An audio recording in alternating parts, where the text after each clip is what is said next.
Welcome to all of the student. ह्या आपल्या आजच्या लेक्चरमध्ये आपण सुरुवातीला 5 ते 7 मिनिटांमध्ये वर्गात झालेला जो काही टॉपिक आहे त्या टॉपिकचं थोडक्यात एक रिव्हिजन किंवा एक सिनॉप्सिस म्हणून 5 ते 10 मिनिटांमध्ये त्याची एक कॉर्नर पॉईंट आपण घेणार आहोत आणि ते झाल्यानंतर त्याच्यावर MCQs आपण सोडून घेणार आहोत. त्याच्यामध्ये पहिला जो 3 डायमेन्शनल स्पेस लॅटिस असते त्या 3 डायमेन्शनल स्पेस लॅटिसमध्ये आपण बघितले ते क्युबिक युनिट सेल असतात. त्याचे 4 आपण प्रकार बघितले. सिंपल, दुसरा बघितला बॉडी सेंटर, तिसरा बघितला फेस सेंटर आणि चौथा बघितला एंड सेंटर किंवा त्याला आपण साईड सेंटर असे म्हटलं गेले. त्या सिंपलपासून कोण तयार झालं आहे? बॉडी सेंटर तयार झाला आहे. बॉडी सेंटरपासून कोण तयार झालं? Face centre. आणि फेस सेंटर हे बघा सिंपलपासून कोण तयार झालं? बॉडी सेंटर, त्याच्यानंतर फेस सेंटर, त्याच्यानंतर एंड सेंटर तयार झालेलं आहे. मग या सिंपल क्युबिक स्ट्रक्चरमध्ये किती पार्टिकल असतात? 8 पार्टिकल असतात. ते कुठे असतात? ॲट द 8 कॉर्नर्स असतात. त्याच्यामुळे त्याचे टोटल नंबर ऑफ युनिट्स किती असतात? 1 असतात.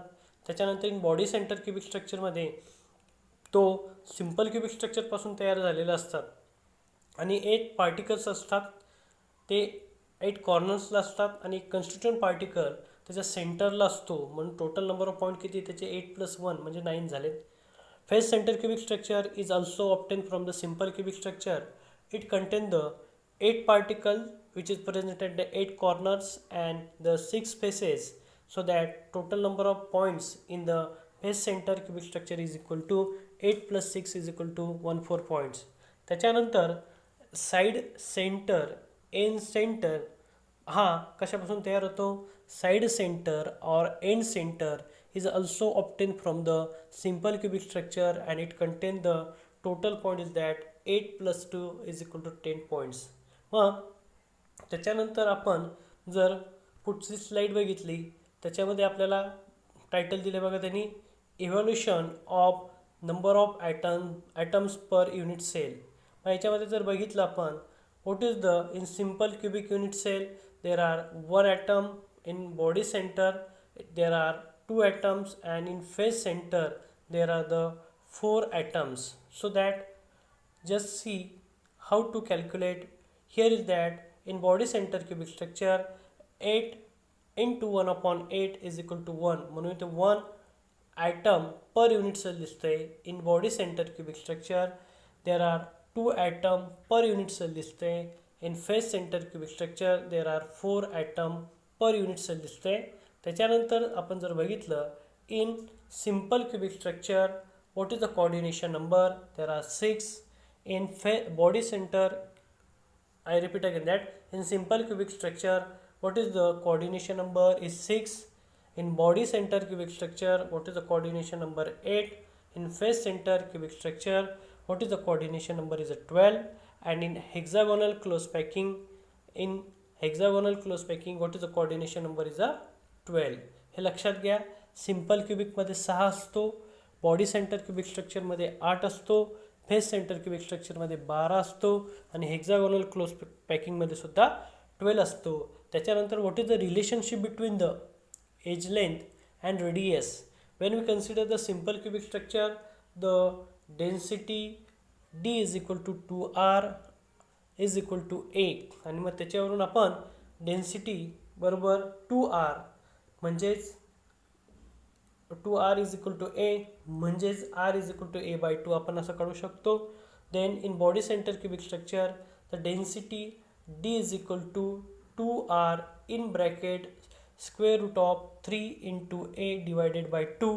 त्याचं जर आपण कॅल्क्युलेशन केलं तर 0.866 A असतं, एज लेंथ असते. त्याच्यानंतर फेस सेंटरमध्ये 0.707 A असते. मग त्याच्यानंतर आपण जर बघितलं in simple cubic structure what is the percentage of packing efficiency? That is 52.4%. And what is the empty space? That is 47.6%. In body centre cubic structure what is the empty space? That is 68%. What is the empty space? That is 32%. And in the face center cubic structure what is the occupied space, that is a 74%, and what is the empty space, that is a 26%. So that ही मी तुम्हाला summary सांगतोय, synopsis सांगतोय. वर्गामध्ये तुमचं हे बऱ्यापैकी झालेलं आहे. मग याच्यानंतर ही जी आपण पुढची थेरी घेतोय, त्या थेरीमध्ये सुद्धा वर्गामध्ये तुम्हाला 2 dimensional, 3 dimensional and 1 dimensional arrangement, 1 dimensional अरेंजमेंटपासून 2 डायमेन्शनल अरेंजमेंट, 2 डायमेन्शनलपासून 3 डायमेन्शनल अरेंजमेंट आपण बघितलेली होती. त्याच्यामध्ये आपण पहिला जो प्रकार घेतला आहे HCP, त्याला म्हटलं गेलं हेक्झागोनल क्लोज पॅकिंग. त्याच्यामध्ये टाईप ऑफ पॅकिंग जी असते, त्याच्यामध्ये टाईप ऑफ पॅकिंग असते ती A B type of arrangement असते. अरेंजमेंट ऑफ द पॅकिंग जी असते ती क्लोज पॅकिंग असते. त्याच्यानंतर in hexagonal close packing the available place is that available space for occupy, म्हणजे किती स्पेस ऑक्युपाय केलेली आहे, 74% स्पेस ऑक्युपाय केलेली आहे.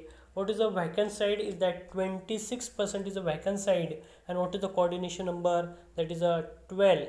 What about the malleability and ductile, it is a less malleable and less ductile, it is a hard.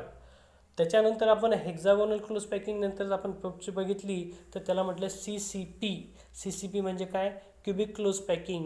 In cubic close packing the arrangement of packing of all the constituent particle is very close. There are type of packing is that ABC type of arrangement. What is the available space for occupation, that is a available space, that is a 74%, and vacant space is that 26%. Again their coordination number is a 12. It is again the malleable and ductile. What about the BCC? In BCC the arrangement of the packing is not close pack. What is the type of the packing? It is a AB type of packing. What is the available space? It is a 68% is the available space, and what is the vacant space is that 32%. What is their coordination number? Their coordination number is a 8. मग याच्यावरून आपल्याला परत ज्यावेळेस आपण packing बघितली ती त्या पॅकिंगमध्ये एक लक्षात घ्या, the number of tetrahedral and octahedral hole तुम्हाला शिकवलेलं असेल. Number of tetrahedral and octahedral hole जर आपण बघितले तर number of octahedral hole is equal to number of particle in close packing is equal to n. Number of tetrahedral hole is equal to 2 into number of particle in close packing. हे सुद्धा तुमचं झालेलं असेल. म्हणजे tetrahedral to octahedral ratio जो आपण बघितला, if cation are smaller in size they may occupy in the tetrahedral hole. If the cation is bigger in size, they may be occupy the octahedral hole. When cation is smaller in size, the ratio of cation to anion is a 2:1, and when the cation is bigger in size, they may be occupy the octahedral hole. For all the octahedral hole, the ratio of cation to anion is a 1:1. हे आपण carry केलेलं होतं. त्याच्यानंतर keep in mind, हे तुमच्या लक्षात असू द्या, हे ज्यावेळेस आपण हे करतो, प्रॉब्लेम सॉल्व करतो त्यावेळेस आपल्याला लागतं हे.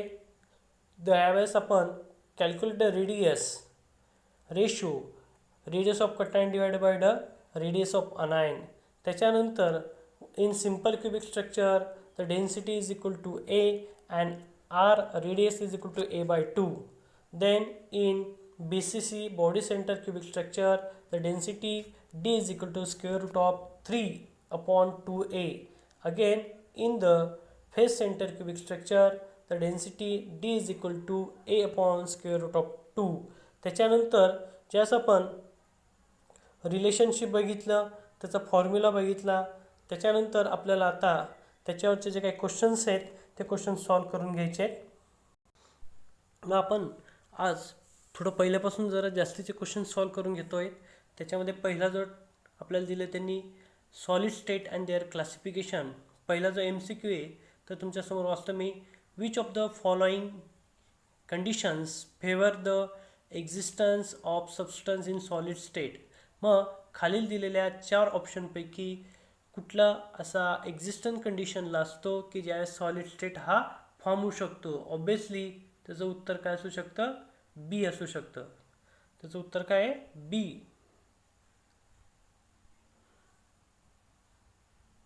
त्याचं उत्तर दिलं त्यांनी बी दिले बघा. त्याच्यानंतर दुसरा जो आपण क्वेश्चन्स घेतोय त्याच्यामध्ये the substance exist as a solid only Wien, म्हणजेच ज्यावेळेस सबस्टन्स हा सॉलिडमध्ये स्टेटला असतो त्यावेळेस तो कुठल्या एक्झिस्टिंग पोझिशनला असतो. ऑब्विसली त्याचं उत्तर आहे बी ए. काय बीचं उत्तर आहे? Intermolecular forces are stronger than thermal energy.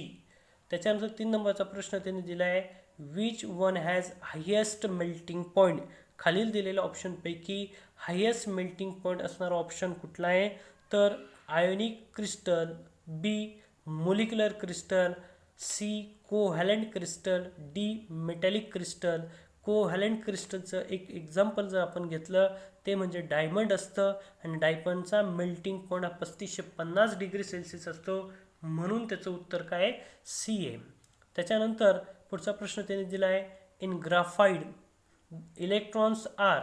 ग्राफाईड म्हटलं आहे it is a allotropes of the carbon, okay, and it is a covalent solid. Option दिले तुमच्यासमोर, localise on each carbon atom. Second option दिले त्यांनी, spread out between the sheet. Third option दिले, localise on every third carbon atom. चौथं option दिले त्यांनी, present in anti bonding orbital. मग या प्रश्नाचं उत्तर काय असू शकतं? ग्राफाईड म्हटलं म्हणजे त्याच्यामध्ये काय असेल? Localize on each carbon atom ते डिलोकलाइज असतात. त्याच्यानंतर localize on every third carbon atom नाही. त्याच्यानंतर present in anti bonding orbital नाही. मग ते कशामध्ये असतं? ग्राफाईड हे जे लेअर स्ट्रक्चर आहे, आणि लेअर स्ट्रक्चर म्हणजे त्याच्यामध्ये शीट असतात, आणि शीट कशापासून तयार झाले असतात? ते इलेक्ट्रॉनपासून तयार झाले, म्हणून त्याचं उत्तर बी आहे. त्याचं उत्तर काय आहे? बी आहे. What are the next MCQ is on the front of you that wax is an example of. Wax जे आहे ते कशाचं उदाहरण आहे? आयोनिक सॉलिड, त्याच्यानंतर कोव्हॅलंट क्रिस्टल, मोलिक्युलर क्रिस्टल का मेटॅलिक क्रिस्टल. तर त्याचं जे काय असेल ते उत्तर तो म्हणजे आयोनिक सॉरी वॅक्स हा काय असतो? मोलिक्युलर असतो, म्हणून त्याचं उत्तर दिले मोलिक्युलर क्रिस्टल. त्याच्यानंतर 6 नंबरचा MCQ मी घेतोय, तो म्हणजे कुठला आहे? Pseudo solid. खालीलपैकी दिलेला कुठला शुडो सॉलिड आहे? ग्लास, NaCl, KCl, त्याच्यानंतर KCl अँड NaCl बोथ. त्या चारपैकी सोडियम क्लोराईड, पोटॅशियम क्लोराईड, त्याच्यानंतर sodium chloride and potassium chloride both are all of these are ionic solid. The pseudo solid is only and one, that is a glass. So answer of this question is that A. Then what are the next question is on the front of you, that why are solid rigid. Solid हे rigid का असतात? Because of large intermolecular forces, because vibration motion, because of large intermolecular space, all of the above. याच्यामध्ये प्रश्न त्यांनी विचारला आहे की solid हे रिजिड का असतात? व्हायब्रेशनल मोशन त्याच्यामध्ये नसते, लार्ज इंटरमोलिक्युलर स्पेस नसते, उलट त्याच्यामध्ये इंटरमोलिक्युलर स्पेस कमी असते, त्याच्यामध्ये बॉन्डिंग असते. ऑल ऑफ दिस, हे बी पण ऑप्शन त्याचं चुकीचं आहे. त्याच्यानंतर आपल्याला सी ऑप्शन ते पण चुकीचं आहे, डी ऑप्शन त्याच्यामध्ये ते बी चुकीचं आहे. मग 7 नंबरचा जो MCQ आहे त्याचं ऑप्शन जे आहे फक्त ए ऑप्शन आहे. कुठलं ऑप्शन आहे त्याचं? ए. म्हणून मी म्हटलं बिकॉज ऑफ लार्ज इंटरमोलिक्युलर फोर्स. त्याच्यानंतर 8 नंबरचा MCQ मस्त आहे, which of the following is a characteristics of which of the following is a characteristics of the crystalline solid. मग क्रिस्टलाइन सॉलिडमध्ये आपण जर बघितलं तर क्रिस्टलाइन सॉलिड जो असतो तो क्रिस्टलाइन सॉलिड हा कोण असू शकतो? तर त्या क्रिस्टलाइन सॉलिडमध्ये जर आपण बघितलं, definite characteristics of heat of fusion, isotropic in nature, regular periodicity. त्याच्यानंतर त्यांनी आपल्याला दिले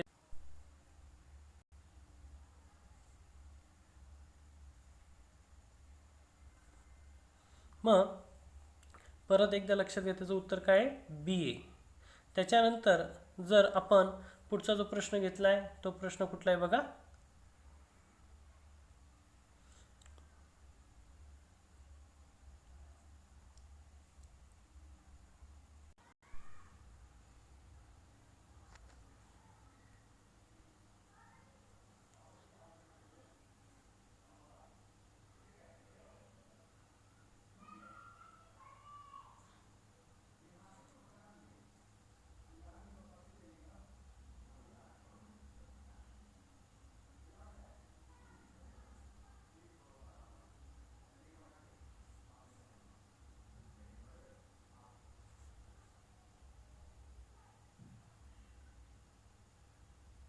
पुढचा प्रश्न दिला आहे त्यांनी आयोडीन क्रिस्टल आर.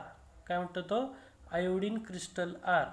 मग याच्यामध्ये जर आपण बघितलं तर आयोडीन क्रिस्टल कुठला आहे तो लक्षात घ्या इकडे.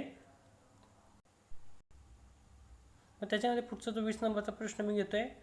कुठला 20 नंबरचा प्रश्न? Iodine crystal are. आयोडीन हा क्रिस्टल मेटॅलिक आहे, आयोनिक आहे, मोलिक्युलर आहे का कोव्हॅलंट आहे? तर त्याचं उत्तर जे असं आपण देतोय तर तो मोलिक्युलर इन सॉलिड आहे. किती कुठला ऑप्शन आहे बरोबर? सी ऑप्शन बरोबर आहे.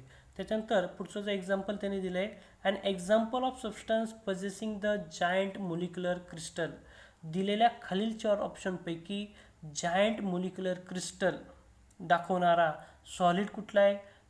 बघा त्याच्यामध्ये आयोडीन क्रिस्टल, दुसरं दिले सिलिका, तिसरं दिले सॉलिड कार्बन डायऑक्साईड आणि चौथं दिलं व्हाईट फॉस्फरस. मग याच्यामध्ये जर आपण बघितलं तर which of the following is a covalent giant molecular structure. म्हणजे ज्यावेळेस आपण जायंट मोलिक्युलर म्हणतोय तर त्यावेळेस त्या प्रश्नाचं उत्तर येऊ शकतं बी. म्हणून उत्तर जे आहे त्याचं सिलिका उत्तर दिले. काय उत्तर दिले त्याचं? सिलिका हे उत्तर दिले. त्याच्यानंतर पुढचा जो प्रश्न आहे 22 नंबरचा तो तुमच्या फ्रंटला येतोय. काय म्हणतोय ते बघा. Which type of the solid crystal will conduct the heat and electricity. खालील दिलेल्या सॉलिडपैकी कोण हीट अँड इलेक्ट्रिसिटी कंडक्ट करतो? ऑप्शन दिले त्यांनी आयोनिक, दुसरा दिला आहे कोव्हॅलंट, तिसरा दिला आहे मोलिक्युलर, चौथा दिला आहे मेटॅलिक. मग ह्या 4पैकी जर आपण बघितलं तर त्याच्यामध्ये इलेक्ट्रिसिटी कंडक्ट करणारा हा आयोनिक आहे का, कोव्हॅलंट आहे का, त्याच्यानंतर मोलिक्युलर आहे का मेटॅलिक आहे? Ionic, molecular and covalent is not a good conductor of heat and electricity. Answer is only and only that is a D, that is a metallic. Then 23 number question is on the front of you that the most of the crystal have shows the good cleavage because their atom oblique ion or molecules are. काय म्हणतोय बघा तो? दिलेल्या crystal स्ट्रक्चरमध्ये good cleavage असतं because there atoms, ions और molecule are. Option is that weakly bonded together, strongly bonded together, spherical, symmetrical, arrange in a plane. मग ह्या प्रश्नाचं जे असं उत्तर आपण कॅरी करतोय तर त्यामध्ये त्याचं जे उत्तर आहे ते म्हणजे डी. आता बाकीचे का नाही? कारण की ज्यावेळेस most crystal show good cleavage ज्यावेळेस असतात ते आर वीकली बॉन्डेड नसतात, दे आर स्ट्रॉंगली बॉन्डेड असतात. त्याच्यानंतर स्पेरिकली आणि सिमेट्रिकली पण ते नसतात. सॉरी, प्रश्न लक्षात घ्या परत एकदा. Most of the crystal show the good cleavage because ते गुड क्लिवेज का असतात? कारण की त्याच्यामध्ये वीकली बॉन्डेड टुगेदर असतात, त्याच्यानंतर ते स्ट्रॉंगली बॉन्डेड टुगेदर असतात का, स्पेरिकल सिमेट्रिकल असतात का? नाही, ते सर्व कसे असतात? ते अरेंज इन द प्लेन, एका प्लेनमध्ये ते अरेंज केलेले असतात. त्याच्यानंतर पुढचं एक्झाम्पल त्यांनी दिले बघा. TeO2 is a example of. TeO2 हे कशाचं एक्झाम्पल आहे? तर पहिलं उत्तर दिलं त्यांनी मोनोक्लिनिक सिस्टीम, दुसरं दिलं आहे टेट्रागोनल सिस्टीम, थर्ड दिलं आहे रोम्बिक सिस्टीम आणि चौथं दिलं आहे ट्रायक्लिनिक सिस्टीम. आपण मागच्या तासाला बघितलं होतं की ब्रॅव्हिस नावाचा जो सायंटिस्ट होता त्यांनी काय केलं होतं? He was a study the different crystal structure आणि he was arrange the different crystal structure in 7 crystal system, that is a monoclinic, triclinic, hexarhombic, then rhombohedral, then orthorhombic, then monoclinic, triclinic, tetragonal. These are the 7 crystal system. Out of the 7 crystal system, TeO2 is an example of. त्याचं जर उदाहरण आपण बघितलं तर monoclinic system असतं. त्याचं उदाहरण काय? त्याचं उत्तर काय देऊ शकतो आपण? It is a monoclinic system. म्हणून त्याला आपण त्याचं जे आहे ते उत्तर मोनोक्लिनिक सिस्टीम म्हणजे पहिलं उत्तर आहे. त्याच्यानंतर 25 नंबरचा प्रश्न तुमच्यासमोर आहे. Which of the following is not molecular crystal. खालील दिलेल्यांपैकी मोलिक्युलर क्रिस्टल कोण नाही? तर सिलिकॉन कार्बाईड, सोडियम क्लोराईड, ग्राफाईड का आईस. तर याच्यामध्ये जर बघितलं तर ह्या प्रश्नाचं उत्तर आहे आईस. काय त्याचं उत्तर? आईस उत्तर आहे. त्याच्यानंतर पुढचा प्रश्न मी वाचतोय. Which of the following is not characteristics of the ionic solid. दिलेल्या ऑप्शनपैकी कुठला आयोनिक सॉलिड नाही किंवा कुठला आयोनिक सॉलिडचे कॅरेक्टरायझेशन दाखवत नाही. Very low value of electrical conductivity in molten state, then bitter in nature, very strong force of attraction, anisotropic in nature. जर याच्यामध्ये बघितलं तर आयोनिक सॉलिड जो असतो, आयोनिक सॉलिड तो सॉलिड स्टेटला it is a poor conductor of heat and electricity असतं, because it do not contain the delocalisation of electron. म्हणून ह्या प्रश्नाचं उत्तर काय येऊ शकतं, त्या प्रश्नाचं उत्तर येऊ शकतं 26 नंबर. ह्या प्रश्नाचं उत्तर असेल ए. त्याच्यानंतर पुढचा जो प्रश्न आपण घेतोय त्याच्यामध्ये म्हटलं त्यांनी among the following which crystal will be soft and have low melting point. खालील दिलेल्या ऑप्शनपैकी असा कुठला सॉलिड आहे की तो सॉफ्ट आहे आणि तो लो मेल्टिंग पॉईंट दाखवतं. कोव्हॅलेंट ऑप्शन ऑब्वियसली चुकीचं आहे, कारण की तो जायंट मोलिक्युलर सॉलिड आहे, they have the higher melting point. Ionic, it is a ionic solid, it contains the higher melting point. Then metallic, it is also the higher melting point. What is the molecular? The molecular, they have the low melting point and soft. म्हणून या प्रश्नाचं उत्तर देताना आपण काय म्हणू शकतो, what are the answer of this question is that is a molecular solid. The next is that graphite is a good conductor of electricity due to the presence of. Graphite is the allotrope of the carbon. In the graphite, all carbon atom are undergo the sp2 hybridization. At the time, it contain the free ions, valence electron. Free valence electron means that they are moved from one place to the another place. They conduct the electricity due to the presence of the half-filled empty pz orbital is react with the carbon and to form the pi bond. Hence it is a free valence electron. मग बाकीचे का नाही, lone pair of electron. Lone pair of electron म्हणजे काय, those electron which can not be participating bonding. जे electron pair बॉन्डिंगमध्ये भाग घेत नाही त्याला आपण लोन पेअर ऑफ इलेक्ट्रॉन असं म्हणतो. कटायन आणि अनायन ते येऊच शकत नाही. म्हणून या प्रश्नाचं उत्तर काय येऊ शकतं, प्री व्हॅलेन्स्ड इलेक्ट्रॉन. काय म्हटलं गेलं त्याला, प्री व्हॅलेन्स इलेक्ट्रॉन असं म्हटलं गेलं आहे. त्याच्यानंतर 29 नंबरचा जो क्वेश्चन्स आहे, आपण 29 आणि 30 हे दोन क्वेश्चन कॅरी करू. ते बघा, crystal lattice and unit cell. पुढचा जो टॉपिक आहे जो आपण थिअरीमध्ये डिस्कस केला सुरुवातीचा 5-6 मिनिटांमध्ये, तो त्याच्यावर प्रश्न आहे बघा. Crystal lattice and unit cell. Kalsilite belongs to the tetragonal system, trigonal system, diagonal system आणि हेक्झागोनल सिस्टीम. मी तुम्हाला मगाशी पण म्हटलं होतं there are 7 type of the crystal system. And त्याच्यामध्ये मोनोक्लिनिक, ट्रायक्लिनिक, टेट्रागोनल, त्याच्यानंतर hexagonal, rhombohedral, these are the system. Kalsilite belongs to, त्याने उत्तर आपल्याला काय विचारलं आहे, kalsilite is belongs to the trigonal system. कुठल्या सिस्टीममध्ये असतो तो बिलॉंग करतो, ट्रायगोनल सिस्टीममध्ये बिलॉंग करतो. त्याच्यानंतर पुढचं त्यांनी दिले बघा, which of the following are the correct axial distance and axial angle for the rhombohedral system. Rhombohedral सिस्टीममध्ये तर खालील दिलेल्या ऑप्शनपैकी एज लेंथ आणि अँगल याच्यापैकी कुठलं ऑप्शन बरोबर असू शकतं. ABC is the age length, alpha, beta, gamma is the angle between the x-axis, y and z-axis. So that we have the return is a rhombohedral. कुठली सिस्टम दिली त्यांनी, rhombohedral system दिली. In rhombohedral system, the all age length are same, but angle is not equal to the 90. Serve as length काय असतात त्याच्या same असतात. A is equal to B, B is equal to C, but their angle is not equal to 90. It is greater or it is the less than 90. मग आपण 1 ते 30 प्रश्न carry केलेत. त्याच्यामध्ये प्रत्येक प्रश्नाचं उत्तर हेच का ते आपण कॅरी केलेलं आहे. आता पुढचे जे प्रश्न आहेत ते आपण घेणार आहोत.